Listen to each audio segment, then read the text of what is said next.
what was working for you guys? And obviously, the first thing that sticks out is the 56 points there, but what was working for you guys? We got the run game going early. We made a few mistakes in our past game, but the run game took care of us, and we kept moving the football on the ground. So we got that going and kind of stuck with it throughout the game.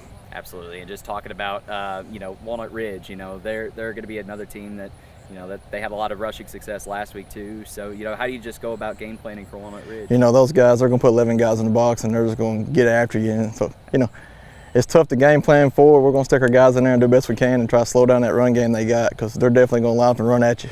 Absolutely. And, just talking about, you mentioned, they're a team that's going to put 11 in the box, and you got somebody like Dennis back there, and he's still able to find success. What does that say about him, just, knowing that teams are going to throw everything they can at him, and he's still able to find it? He just got a high motor, and he runs hard, and he gets a lot of yards after contact, so, he keeps fighting for yards, and he gets better as the game goes along. So we use that as an advantage in fourth quarters and try to get him a lot of touches and get him going in the fourth. Absolutely. And just looking at, last week, just what were some of the biggest things that you've learned about your team just, so far, even after week one? We got a tough football team. We're still young. We're still learning and growing. The passing game, like I said, we got some kinks to work out on that. And our secondary made a few breakdowns, but we're going to get those corrected.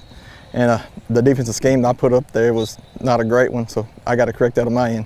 I gotcha. And just looking at this Friday, just what do you think the biggest keys, will be for you guys? If you can slow down the run game, you got a shot, and we're going to score a lot of points. So we're going to try to turn it into a shootout and get this thing a high-scoring game. Hey, I love to hear that too.